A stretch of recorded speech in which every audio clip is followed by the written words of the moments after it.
Okay, let's get started. So we've talked about a few non-parametric Bayesian models. We used a few funny metaphors such as restaurants and franchise to inspire the sampling process, the generative process for those models. So today we're going to visit yet another such interesting examples. You can imagine where this one is invented. We're going to try some Indian food this time. Do you know where in the world you can find the best Indian food other than India? Any guess? The CRP, the Chinese restaurant process, was the word was coined in Berkeley, which is very nice, close to San Francisco. Which is a place known to be good for having Chinese food. So Indian food, any guess? Paris, okay. Close. In my own experience, I find my best Indian food experience in London. Outside of, I haven't been to India yet, so that's the best Indian food I had so far. And interestingly, this whole process was also invented by folks in London, okay, from one of my good friends, Zubin Garmani, and one of his postdocs. So this model was going the opposite, generative process. In the Dirichlet process, in the 70s, people already invented a Dirichlet process. And a slightly later time, people also come up with a Chinese Dirichlet process, and a connection was made between these two. Here, the Indian probabilistic process was actually, proposed by Zubin Garmani and Tom Griffiths in one of their papers. And then a later in-depth study connects this process to, something quite similar to a Dirichlet process, which is maybe statistically more sophisticated. So let's actually go over this whole process.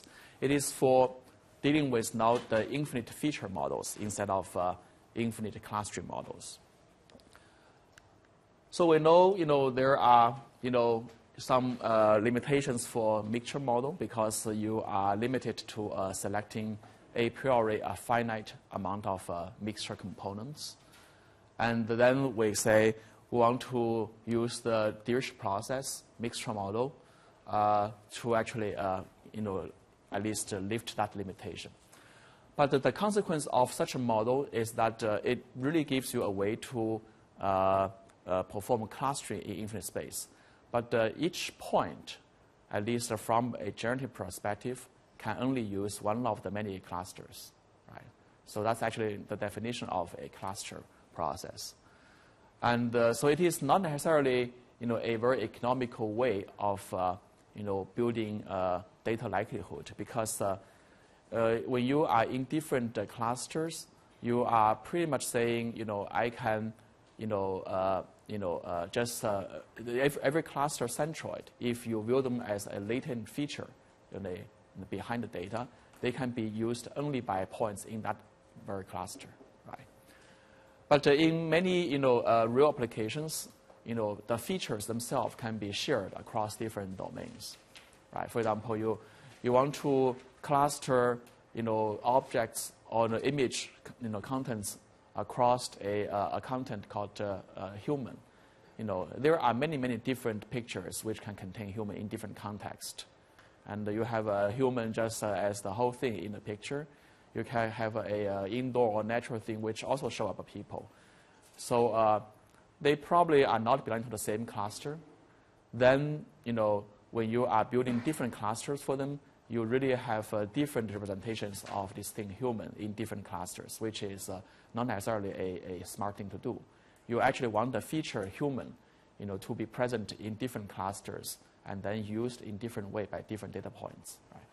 So that is kind of the idea people often use in building, a rich, generative model, from complex feature space. But the problem over there is that you have to determine, ahead of time how many number of features you have to use, and then you're going to come up with a way about how they can be used in data. So take this as an example. So I have this very, very basic a factor analysis model, okay? And your data is X, and of course X, say this X is 1 to maybe k dimensional features, right? And then it has a coordinate everywhere to tell you, basically, which feature are contributing and so on and so forth. Then to make that happen, you have to have a feature to be originally designed already. Say, let's define this A matrix, which is actually a stack of rows, and each of them correspond to a feature, right? And then to generate basically a data point, I may need to have a weighted combinations, okay, of all these features, and typically that's defined by maybe a vector W, okay, or maybe I should put it in here.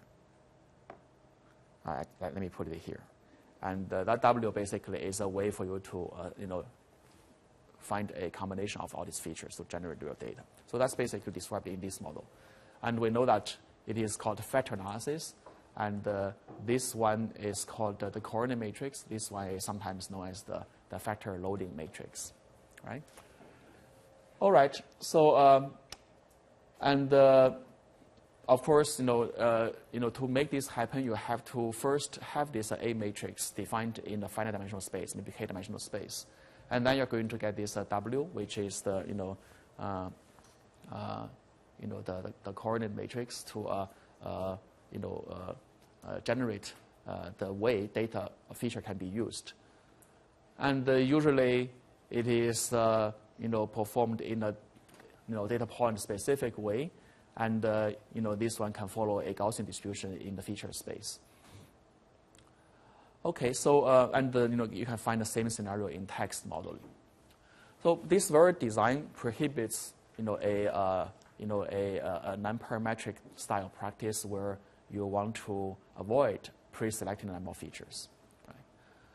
So what we're going to do today is to introduce a new model, which is called the infinite latent feature models, in which we want to make this A matrix, first of all, going hopefully infinite dimensional, and then we want to make this W a matrix which is sparse, so that we can allow, in theory, existence of the data in a arbitrarily big feature space, but on the other hand, avoid the burden of having to represent this feature matrix if it is infinite.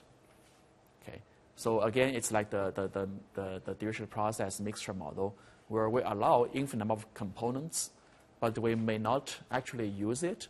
The usage will be purely based on the data, and therefore, when data needs a new cluster centroid, we're going to sample it systematically. Otherwise, we just keep it without representing it implicitly in our representation of the model.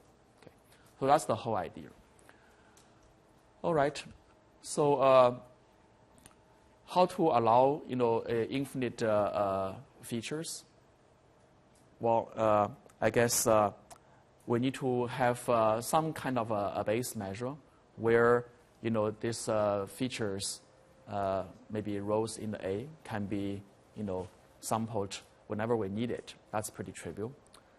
And then how can we actually make sure that the feature, once it's generated, to be used repetitively by different data points, of course in different way on different data points, and then still maintain a sparsity, so that you don't get to the point that every feature will be used, and in the end of the day, every data point is using infinite number of features, and you have to store this A matrix explicitly. That's going to be not very interesting from a modeling and from a representation point of view. Right?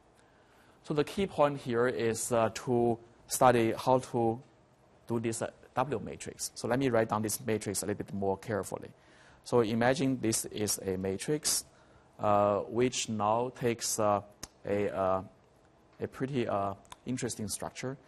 It has row from I to 1 to n. And every row is basically a indicator vector of the usage of a feature corresponding to the column of that coordinate. So every column here, 1, 2, all the way to k, are representing feature dimensions. And if I see a 1 here, I mean this particular feature is used, okay, in my data. And I see a 0 in the second place, I mean that feature isn't really used, okay? So in the good old days, this W does not have this structure. It's basically a dense matrix of all real numbers, which are the weights to synthesize into combined features. Therefore, you don't have to do anything special, right? As long as you know the size of the data, the size of the feature dimension, you can sample this whole matrix element by element from a Gaussian, distribution. That's pretty trivial. You don't have to worry about the reusability of the feature, sparsity of the usage, and so on. But in this particular case, if we want to let k to go infinite, then again, every dimension, okay, which means every column or every feature has to be reused in stochastic way by different data points, and then the usage across this direction should be sparse so that every data point avoids using all the features that is available. Okay, so this is our goal of building a kind of feature loading matrix, and the Indian buffet process we're going to talk about is a device to achieve that effect. All right.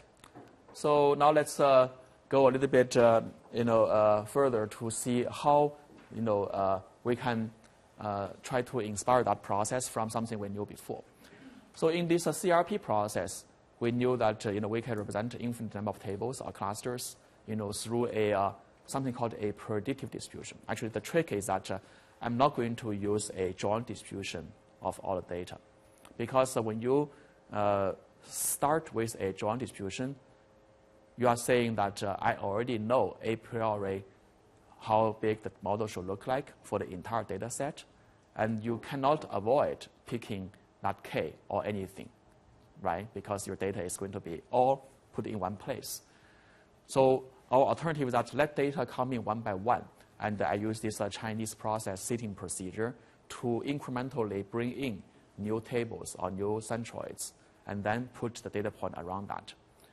But this one, as I mentioned, is not quite a feature loading matrix, because it's going to produce basically a binary matrix like this, which is not a feature matrix. It is like a clustering label matrix. Every row, which is every data point, can only have one of its elements being black, meaning it selects one cluster to belong to, right? So every data point, every row here cannot use multiple features. And that's, I believe, exactly the inspiration for Zubin and Tom Griffiths to modify this process and get a slightly different generative procedure, which is what they call a Indian buffet procedure. It's quite interesting. I'm not sure when we actually create this procedure, we already knew explicitly what it translates to in terms of a hierarchical Bayesian model in closed form and all the posterior probability property and stuff like that. But this generative process itself is inspiration enough to at least allow you to, if you believe this process is correct, then the Indian process probably also makes sense, because the high degree of analogy between these two processes. So the process goes like this.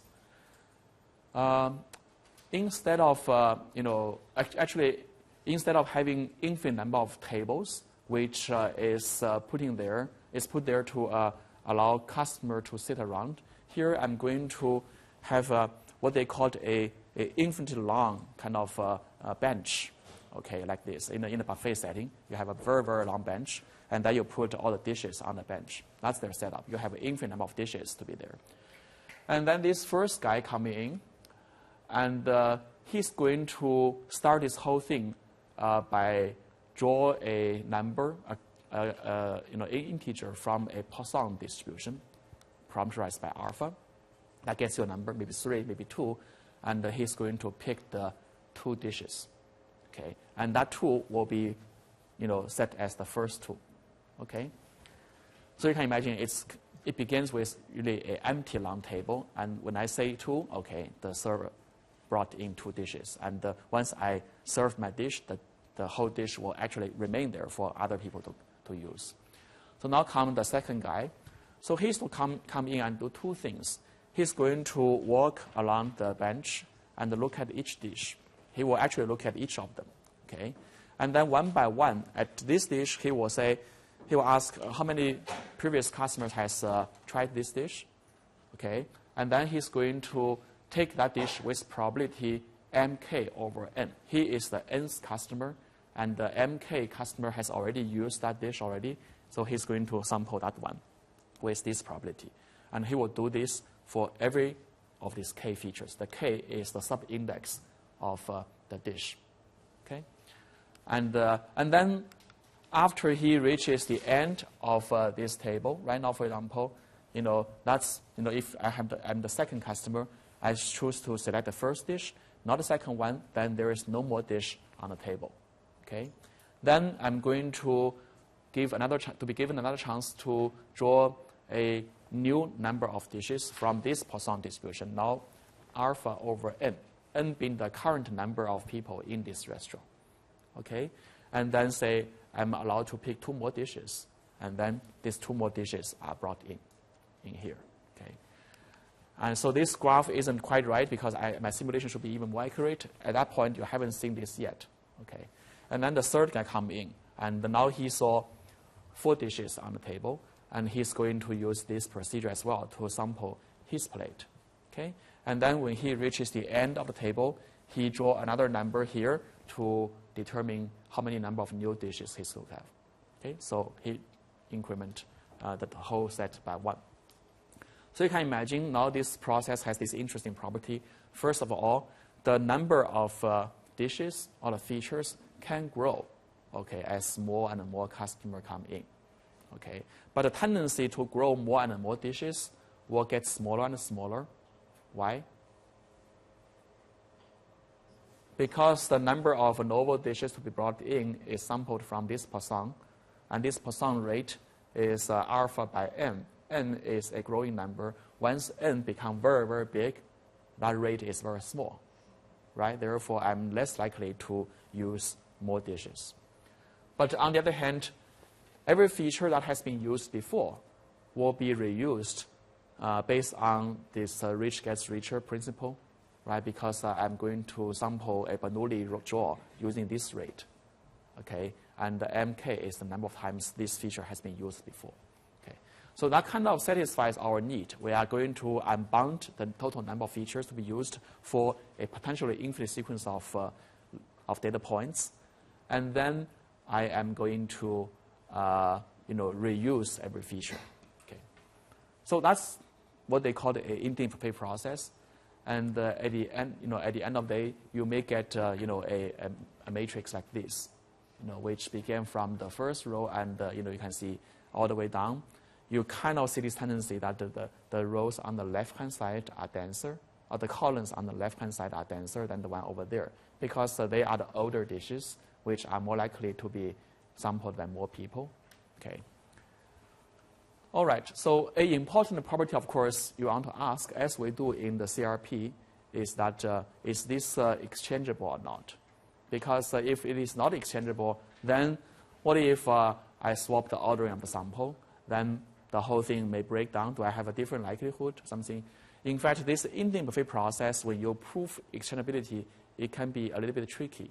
So I'm not going to prove that, but I'm going to give you an insight of why it is true. In fact, this whole thing is going to be exchangeable, okay, regardless of the way you enter the data, and it will actually get you the same distribution over the set of features.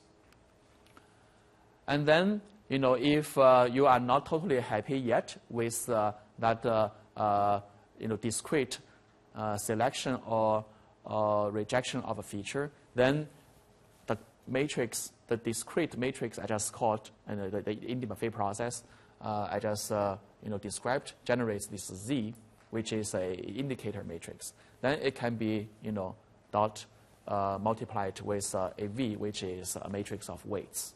The weight can be coming from just a normal distribution. And then you now have a weighted sum, but a sparse weighted sum of features to generate your data like this. Okay? Is it a problem that you have this uneven distribution over the dishes? It is not a problem. Basically, it's because it is exchangeable, the way it is presented in here gives you a ordering, of the feature in terms of but this ordering is not very unique. Once you have a usage of feature, there's always existence of a ordering. I'm just making this explicit. But the proof actually says that if you disrupt the order, it doesn't actually change the likelihood. Okay. So it seems like something you could do is you could run the process once and then find out how many dishes you ended up with at the end. But then what would happen if you ran the same process again with a fixed number of the dishes that you found the first time? Yeah, so that's why I said, you can draw an analogy now to the Chinese random process. What I'm using is this predictive distribution. And once I show you that it is an exchangeable distribution, then every time you can treat the one you are looking at as the last sample, okay, in the whole set. And you cyclically sample that. Because if you sample everything once, then you don't have a statistical representative. You are going to have a unique sample. The whole point of this sampling procedure is that you sample it many, many times, and you see the average effect. You actually will see that every data point will be actually sticking to the same set of features in that infinite space. Okay. Again, here, you probably can see this is a prior of the feature loading. I haven't talked about the whole story yet, because there is also this likelihood function to actually talk about what is the feature and how the data point actually is related to the feature. That part isn't part of the IBP process. Right? I'm just talking about taking the dishes, regardless of what the dish look like. Other questions? This exchangeability thing is actually a very tricky thing. I went over the proof yesterday. In fact, I have the slides at the end of the whole thing, which is a little bit contrived to present. I decided not to, because it's a algebraic exercise, not very interesting. So I leave it for your after work, after class reading. Yeah. So typically in any kind of application where you're thinking about features, you always want to associate them with weights to actually use that in an application. Mm-hmm. That would correspond in this scenario to actually how much of a particular dish you want to eat. How would you exactly factor this into the model? Well, here, I make this design choice to decouple the weights from the selection, right? So here, there is a weight in here, right? The weight, basically, whether it is heavy or light, it means that this feature is to be used, okay? Then I decouple the decision on this part from whether it should be used at all or not, okay, which is defined by the IBP process. So at the end of the day, you will have a element-wise product between the selection matrix and the weight matrix to generate now the true weight you are going to use. This is a sparse weight matrix. And there's a good reason, as I already argued. If you don't have this, only have that, you are going to have a dense infinite matrix, which, if you really like, fine, but that would limit your modeling power and maybe overfitting the whole thing as well, because you are going to have a which is necessarily infinite.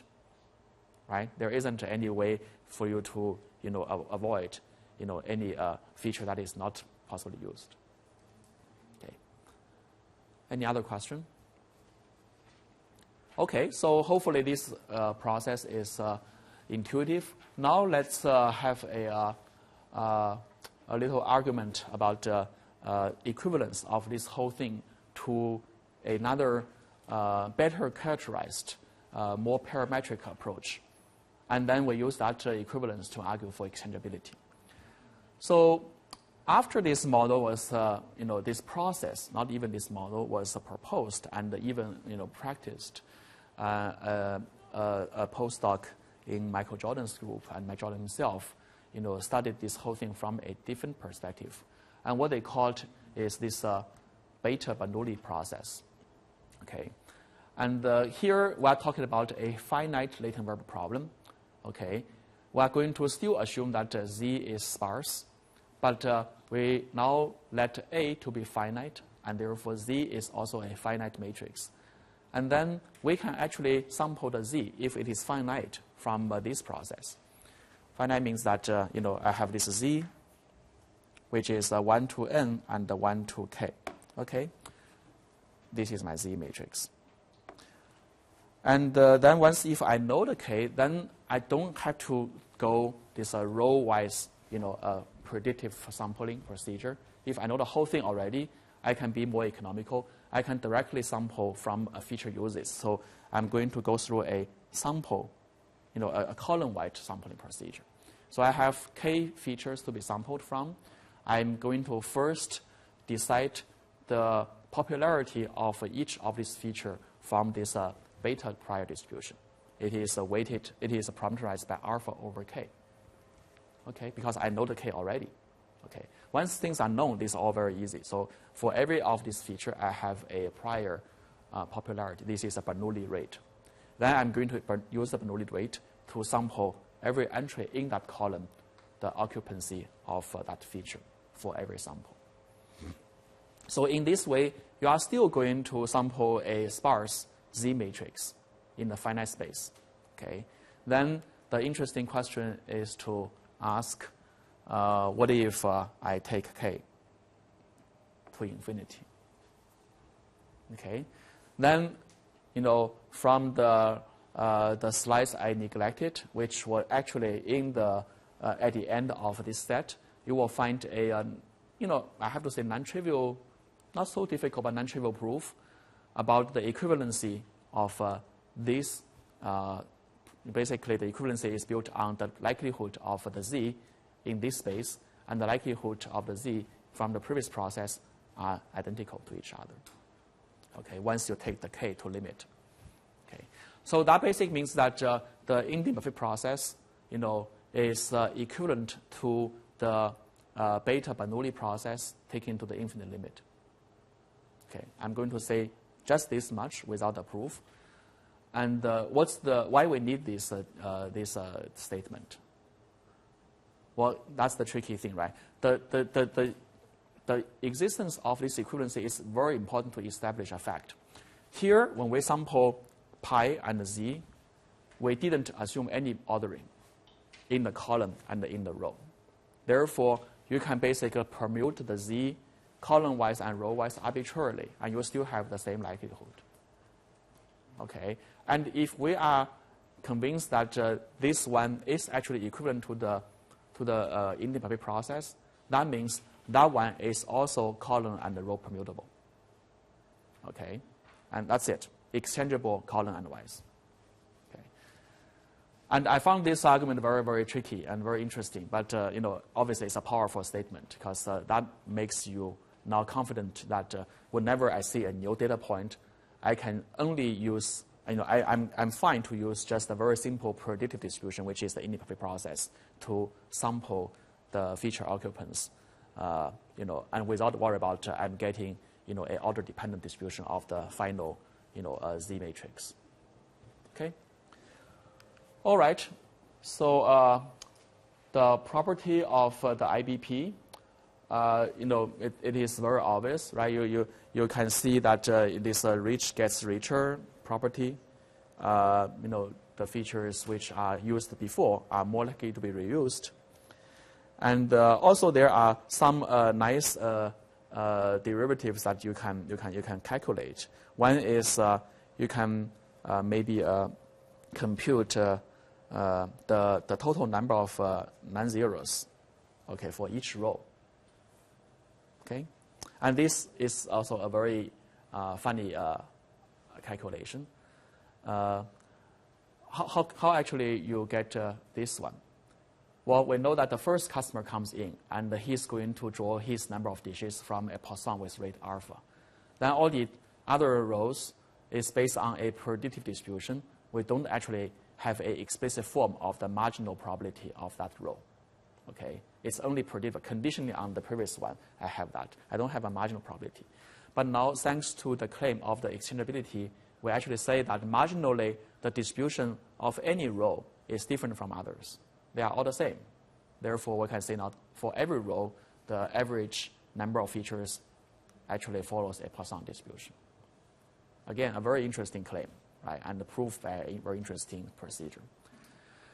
And also, because of this fact, this property of the Poisson, the sum of two Poisson variable follows another Poisson whose rate is the sum of the two Poissons. Okay, and with that, now you can compute also the number of non-zeros, for the whole matrix. Okay, will be what? Will be n times alpha. If every row is alpha, now you have n of that. Therefore, the entire number of occupancies in the matrix is a Poisson with n alpha. Again, a very easy proof. That gives you a sense about how alpha can control kind of the density of the whole matrix. Okay, and this one is a little bit tricky. The total number of non-empty columns. Okay, basically, we are talking about now a infinite matrix, infinite feature matrix, and with potentially infinite columns. And then what is the number of columns which are actually realized? Okay, and this one, the proof of that is a little bit indirect. I'm just going to state the fact here.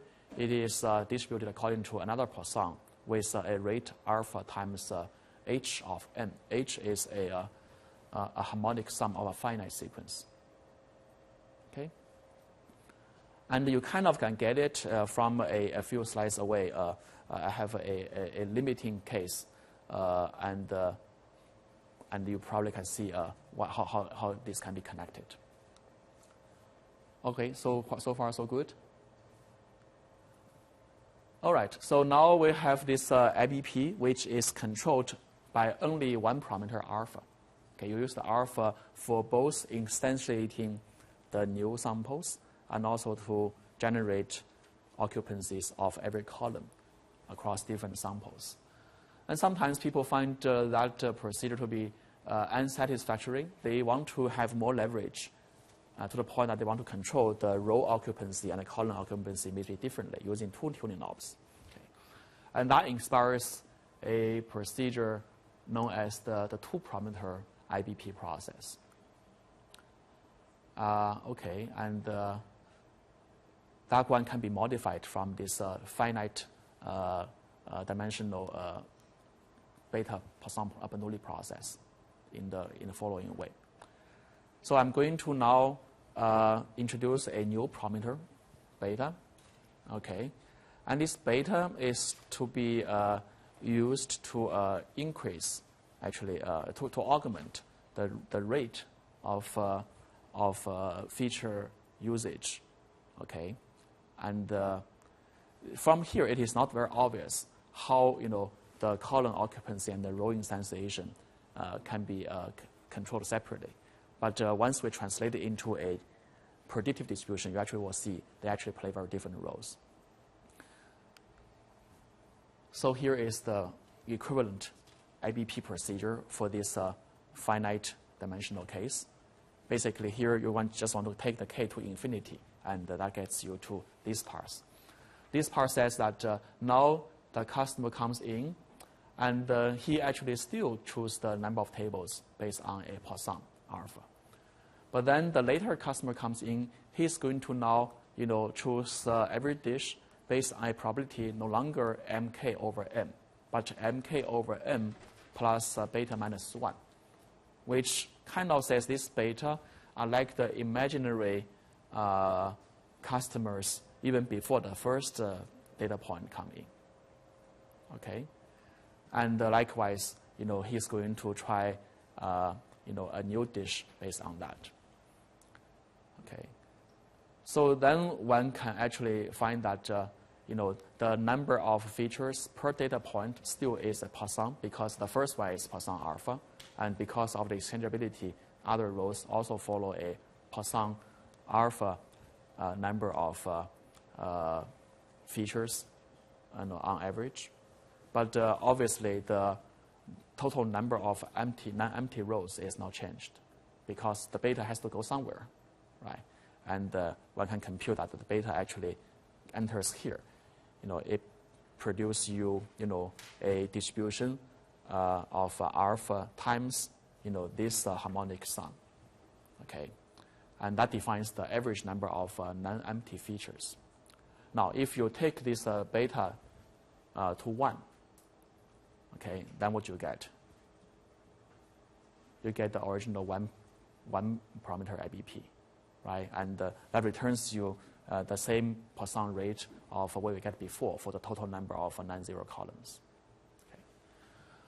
All right, so these two things are about the same, other than giving you a little bit more flexibility. And here you can see a contrast, right? So you have this one coming from the one parameter IBP, and this one gets you, you can kind of see that now every column consumption become sparser, and you can have more number of columns. Okay, and why? Well, because we kind of visualize and view the beta as imaginary or ghost customers already in the restaurant, and their role is to dilute basically the probability that every feature can be resampled for a new customer, right? And that basically is this matrix. So this is just a way for you to control the aggressiveness of generating new features. Okay, when you see new data points. Okay, so now that's basically the easy part. Generative process is always very easy to describe. It's like doing a story. You just make sure you sample based on procedure. But at some point, people will ask, does your process lead to a consistent density function?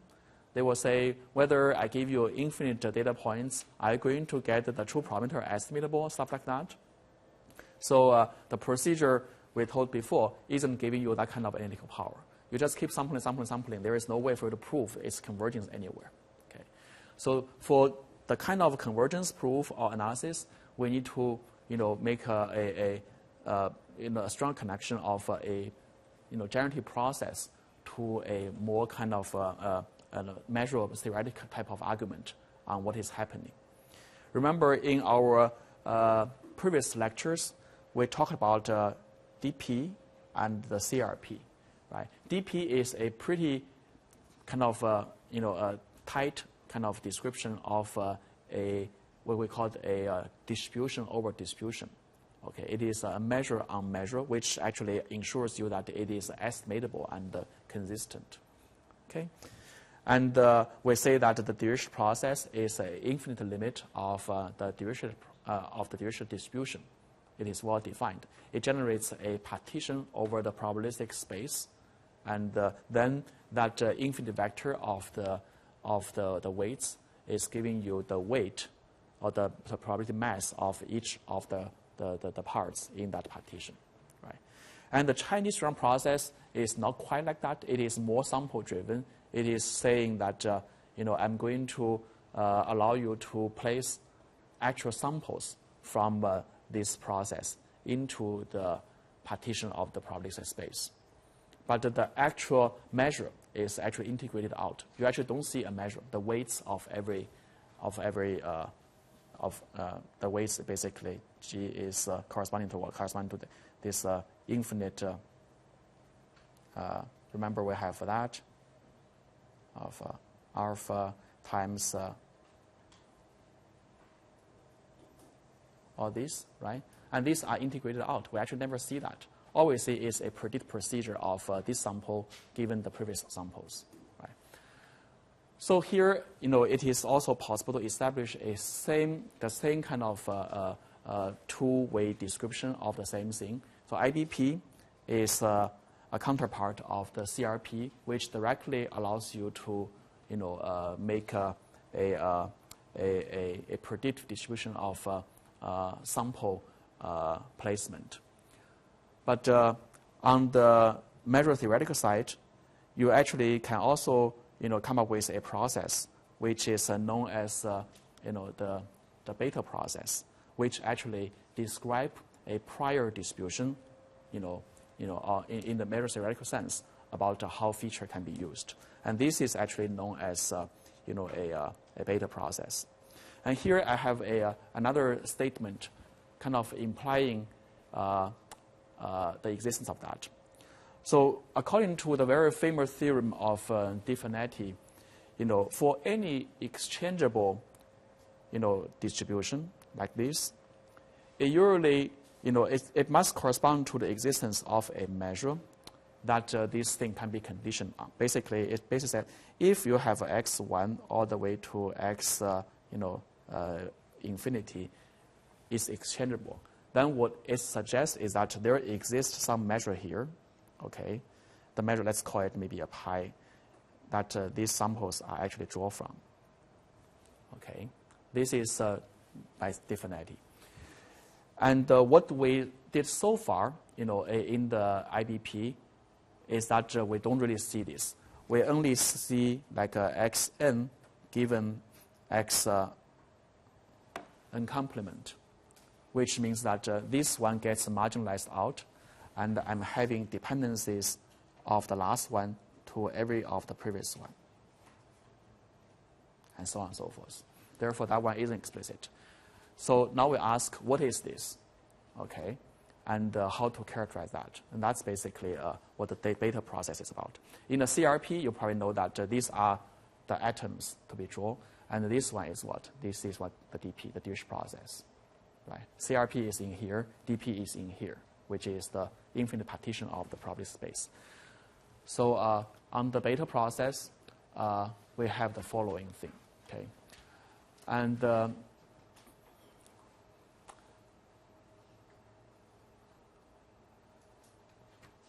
yeah, so this one, this Beta-Bernoulli distribution, can be also taken into limit as if what we did for the Dirichlet process.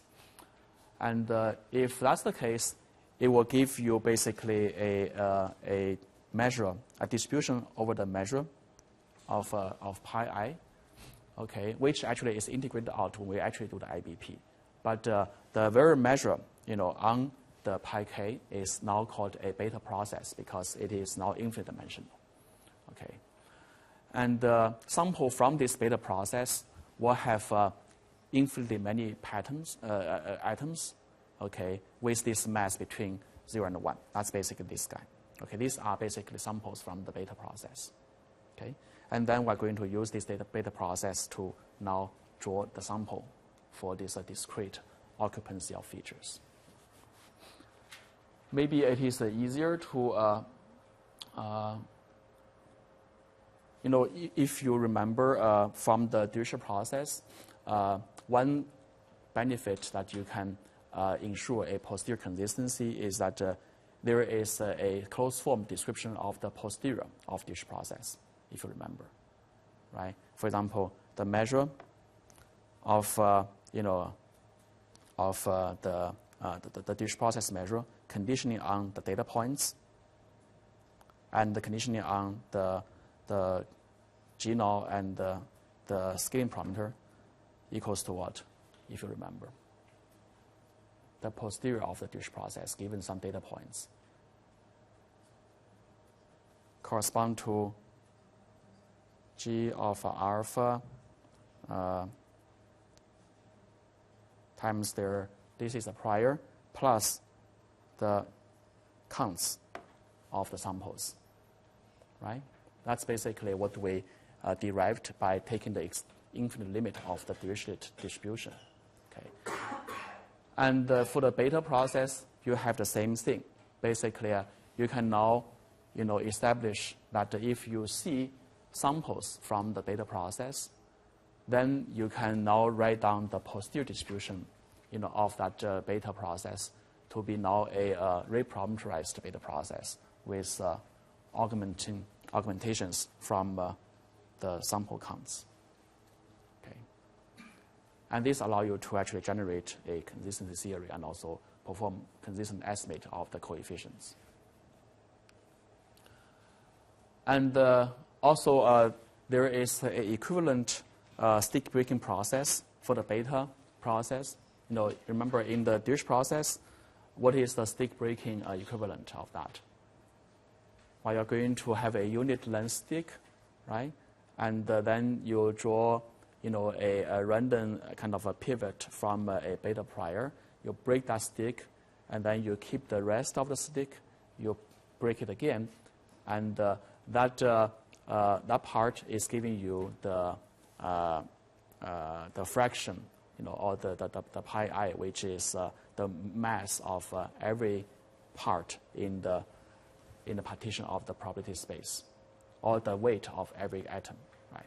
So in this case, there is a similar stick breaking process, which is a little bit weird. It's not necessarily that very useful as the Dirichlet process, stick breaking process, but it's still very interesting. What you do here is that you still begin with a stick of a unit length, and then you're still going to sample a beta random variable mu k as if you did before, but you are going to use this mu k, to break this stick into two parts, okay, and then you get this part, because this is a beta variable, therefore it is between 0 and 1, you get mu k, okay, and then what you do is that for the rest of that, you are going to throw it away, okay, this will be gone, okay, and then you are going to redraw another mu and break it again, okay, and get you this pi. Okay, so this is different from the stick breaking process we did before, which is we're going to re-break the one that is remaining and keep what is already broken. And here you are going to have this sequence of multiplications rather than a multiplication of 1 minus mu times this. Okay, you can go check the equation. And as a consequence, all these pi's are not added together equal to 1. Okay, they are just pi's, which is a number between 0 and 1, but they are not going to sum toward 1. Okay, and then you are going to use this to decide how often the feature can be used for every samples. Okay. Any questions so far? If not, let's see how can we actually build a model now to directly interact with data. So we know that this IBP is giving you a way to generate the Z, which is just a priori distribution of the feature usage. And in real case, you are going to actually connect to real data, such as using this model. And then this is example we see before, right? We're going to now, sample every row in the A, from a base measure, like in here. It could be other base measure as well. And then you are going to sample the weights from the Gaussian distribution. You're going to sample the feature indicator from IBP. Then the total effect will be, these are your features, okay, that you sampled from, using this procedure. And this is the Z, you sample from IBP. I haven't have another thing, which are the weights, which are continuous numbers of Gaussian distribution. And then you are going to build a sparse weighted matrix. Maybe these are denser, these are lighter, meaning that they are not only sparse, but also they can be unequal in their weights. And then you use this to build a weighted sum of the features you have. And then this is your data point X. Okay, so in the continuous data modeling space, this is pretty obvious, very, very straightforward. And you can have, of course, a noisy model that follows, in here, follows a univariate Gaussian distribution or something. Okay, that's our first infinite feature analysis, infinite factor analysis model. The second one is a little bit more interesting. And so suppose that I don't have just, so these are continuous features, okay? And my goal is to find a way to combine them, okay? What if I have discrete features? Okay, say maybe in this example, I'm going to model patients, okay? And I have this matrix of patients, 1 to n, and what do we mean by, and also I have all these features, right? 1, 2, 3, K, and so on. And when I say a patient is in here with a weight or something, what does it mean? In the previous example, I pretty much mean that the fact I have a 1 in here means that this particular feature, say A1, will be taken down and contribute to my X, right? But if I have a discrete feature, I may actually have a chance to model it differently. Here is an example of discrete feature. Maybe the feature of A1 is not a continuous vector, but a vector of feature of categorical elements. Say, as a patient, this is the symptoms for a particular type of disease. So a patient could have an infinite number of different diseases, right? Could be flu, could be headache, could be heart attack, everything. So that's basically this dimension. Now, if you have a flu as the first feature, there are infinite number of, not infinite, but at least a finite number of symptoms exhibited by that particular feature.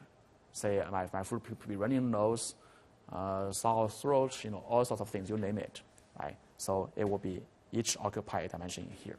Okay. So now I have selected this feature, meaning that okay, I'm under flu.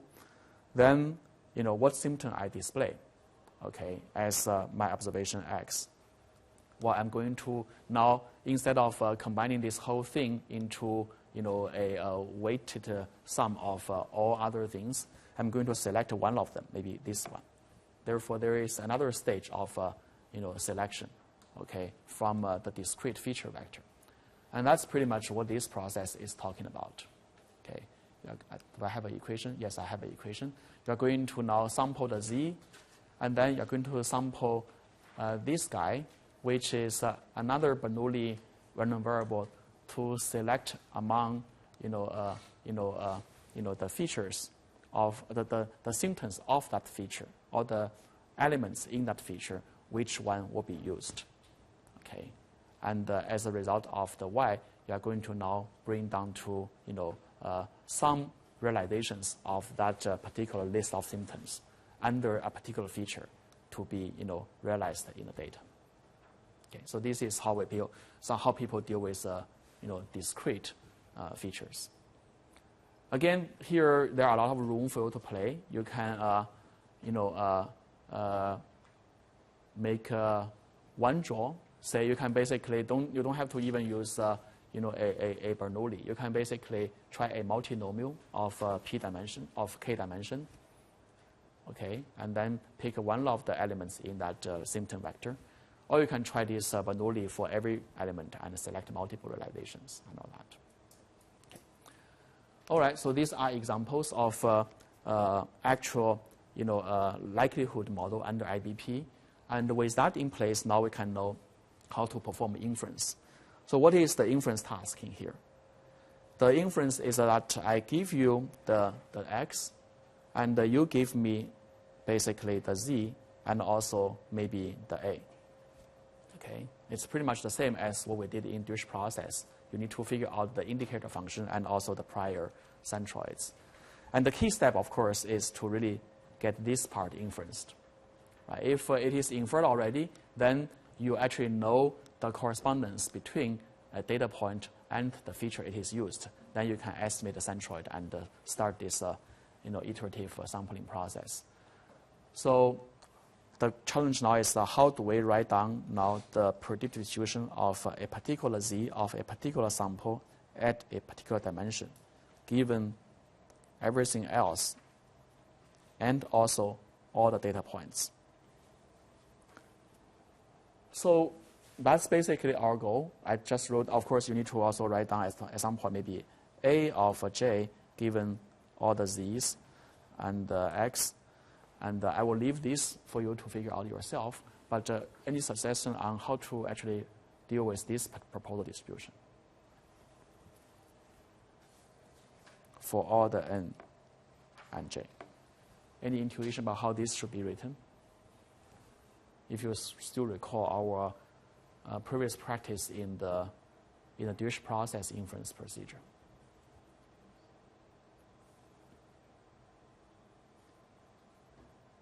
Want to give it a try?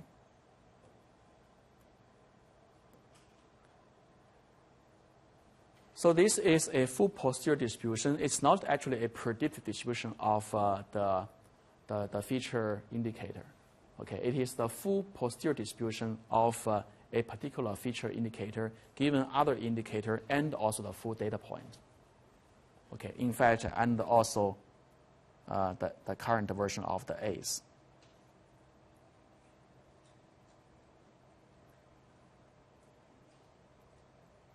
Okay, basically it's a snapshot of the entire status of the model at this point. I only need one more missing variable to be estimated. The IBP is defining what?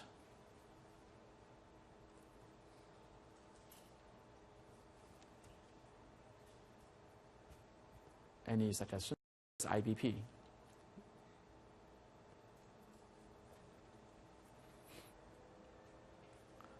IBP was defining a prior distribution of how a feature could be assigned before I see any sample, before I see any real data.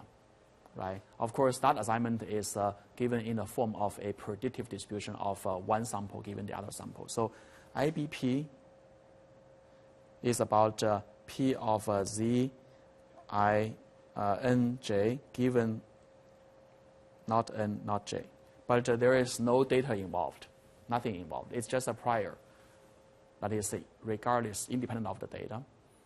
Now we need to have the full posterior. Okay, full, posterior of the predictive distribution of a sample given everything else. So how should this be built?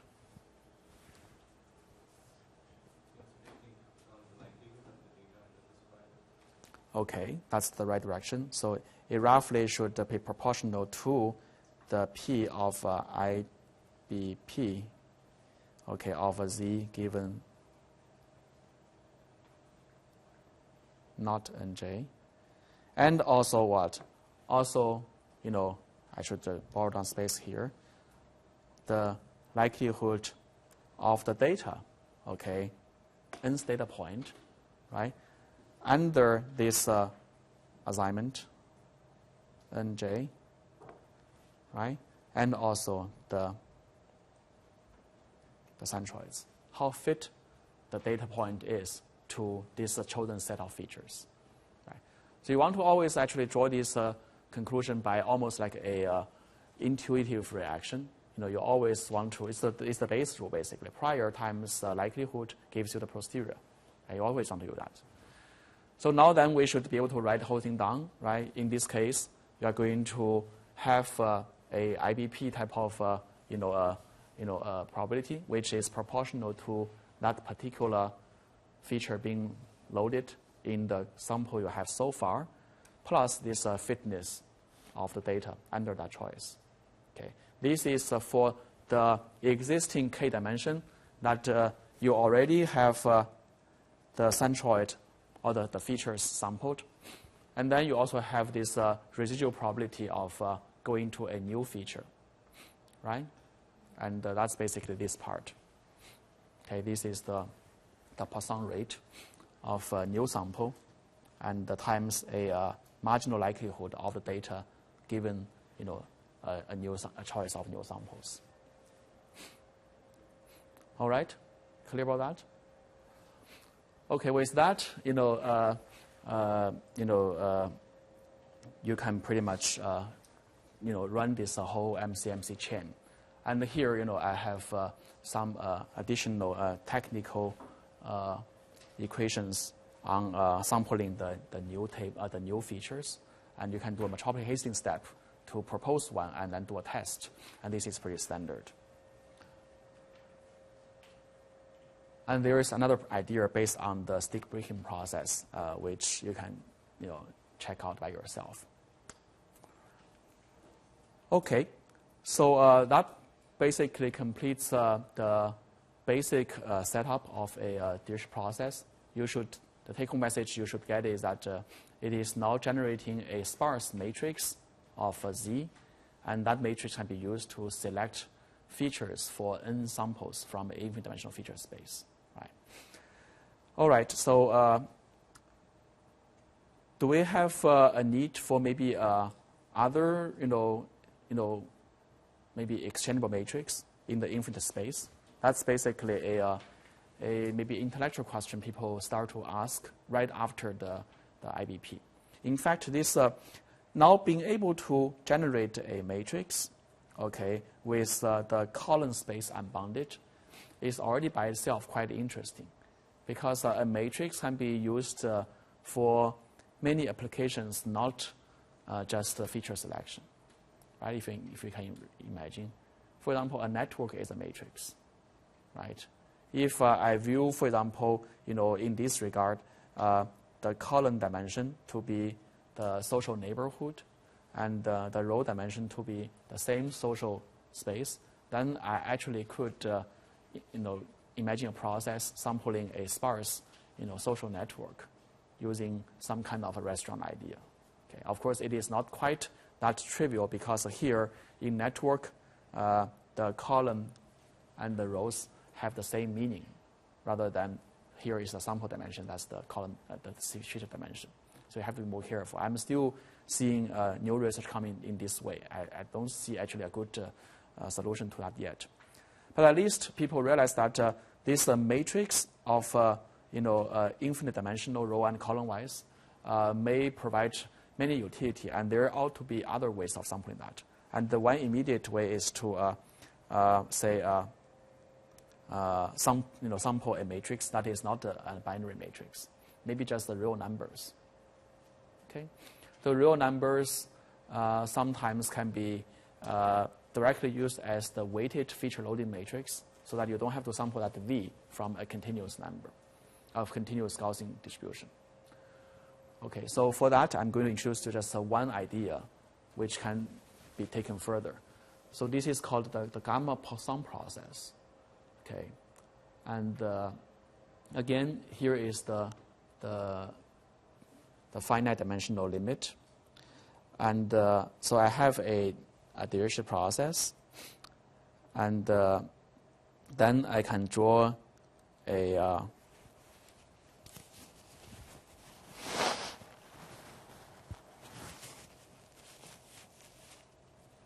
so this is the definition of the gamma process.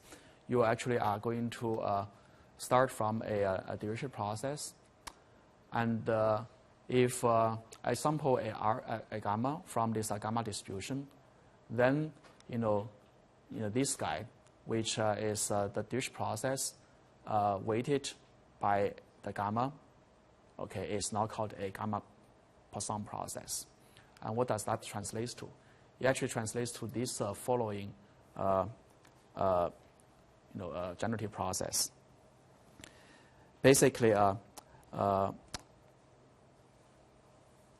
only differences from the IBP is that, remember, when we perform the IBP process, and when we sample every column, we use a Bernoulli distribution to draw basically a binary number, okay, based on a rate.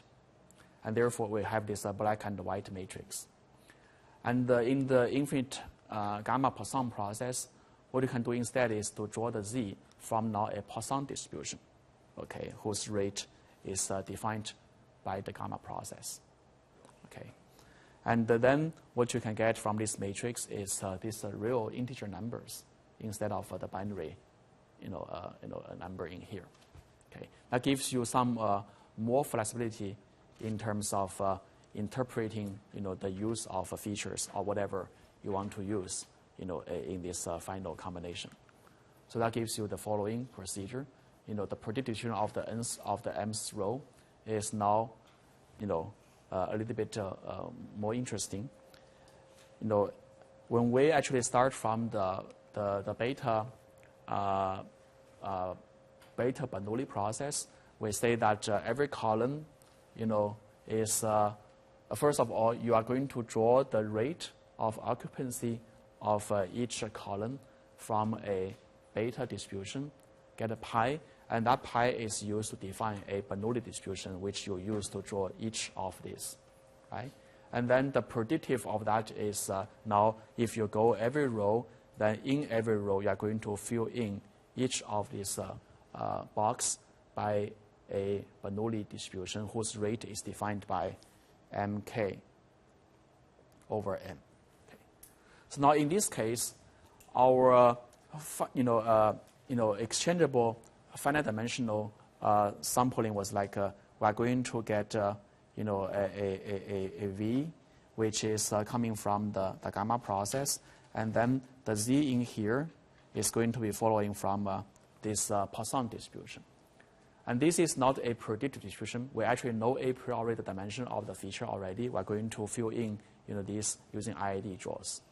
But if we want to have the equivalent counterpart of IBP to this process, then that actually leads to a slightly new idea. Here, if I'm in the nth row and I want to do here, what I'm going to do is very similar to IBP, but now use another predictive distribution called the negative binomial. Okay, the negative binomial actually allows you to draw a real number in here. Okay, and again, it has roughly the same nature as rate sketch ratio. If you have bigger numbers in here, you are more likely to have bigger numbers in here. Okay, and that gives you a way of sampling, integer valued sparse matrix. It is still a sparse matrix. Okay, you are going to reuse more occupied tables more, and you have zeros on the other hand. And at the end of the day, you are going to run this and get this matrix. So how this is useful? I don't know. I think maybe this is intellectually quite interesting to build this conjugate pairs from Dirichlet, to Dirichlet process, gamma to gamma, Bernoulli process, and beta to Beta-Bernoulli process, and this gamma to Gamma-Poisson process. All these have a nice kind of a conjugacy property, so that when you draw samples, you can establish a correct posterior distribution, and then have all these algorithms well characterized. Okay, I think that's all for today. So we now close the coverage of the non-parametric Bayesian model. So the take-home message is the following: for Bayesian models, we know that we are built on a parametric assumption in which we set up parameters for model, and then the prior distribution was mainly used to define a prior distribution of the value of those parameters in the finite dimensional space. Okay, and then in the pure non-parametric statistic world, we are using kernel technique to build estimators directly on data points. Okay, therefore you avoid making any parametric assumption, but you have the power of growing infinite complexity in modeling power. This non-parametric Bayesian statistic is kind of somewhere in the middle. You are going to now have a lot of data points, okay, and you are going to basically, one approach is to pre-select, maybe I use this analogy. You have many data points. The pure non-parametric approach is to do this. I put, this kernel on every data point, and at the end of the day, I have that, right? And then on the other extreme is that I'm going to make a parametric assumption first. I will say this is a single Gaussian, or maybe a mixture of two Gaussian, and I'm going to perform the estimation with the priors properly distributed, properly defined. Then this middle ground is that I'm going to cluster all these points, with the undefined number of components. So I'm going to maybe group these together, group that together, and group this together and that together. And I'm going to build my density function based on this group, which could be also infinite. It could be as fine as this, could be as coarse as this, but it is giving you this full range of flexibility. And you don't have to choose, where you sit, where you stand in this full range. Okay, that scaling parameter alpha is going to give you the tuning knob of smoothly moving in this entire space. And then you don't choose, for example, exactly how many components or as many components as data point you need to use. Okay, so that's basically where the non-parametric Bayesian statistic technique stands. And then it is best understood in the data clustering problem because it is directly corresponding to this. But in feature selection, same idea, right? Now you are basically not choosing a priori number of features. You are going to let the sample aggregate among each feature by itself. And then at the end of the day, once that aggregation is completed, you can now estimate which feature value is for each particular feature to be occupied. Okay. And the IBP is one of these generative procedures to allow this happen. But we also have this infinite feature weighting model as a result of Gamma-Poisson process. All right, I think that's all for today. I originally wanted to tell you something about Gaussian processes. I decided not to because that one should be better covered in 701 as an extension of regression, which is not essentially a graphical model thing. I want to focus more on the graphical model, not for the sake of graph, but to actually expose the very insight about multivariate statistics. We're really talking about multiple random variables and the dependencies between all these random variables. And the Dirsch process and the IBP at least give you a pretty explicit exposure of having multiple random variables and their dependencies. In Gaussian process literature, there isn't a good line of work yet. There are some preliminary studies, but not a solid line of work dealing with explicit modeling dependencies between multiple random variables. They're more talking about the dependencies between different samples. And the sample itself can be a black box, and you use a kernel function just to define their pairwise distances, and at the end of the day, you are doing everything in a kernel space. So we are going to cover that maybe next semester in my 701 class, but not here. And in next class, I'm going to try another direction that also is very new, which is called kernel embedding or non-parametric inference of multivariate graphical models. So we're going to learn how to embed an entire graphical model into a reproducing kernel Hilbert space, and where you don't have to make assumptions on conditional likelihood or local conditional probability table being multinomial or Gaussian. It can be arbitrary form. And then you are going to deal with the inference problem in the kernel space. And that is purely data-driven. And that I believe to be also very relevant to multivariate statistics and graphical model. And hopefully you will get some new technique also from that lectures. It's going to be fairly non-trivial, but hopefully entertaining. So I hope you will still show up and be in those classes. All right, thanks.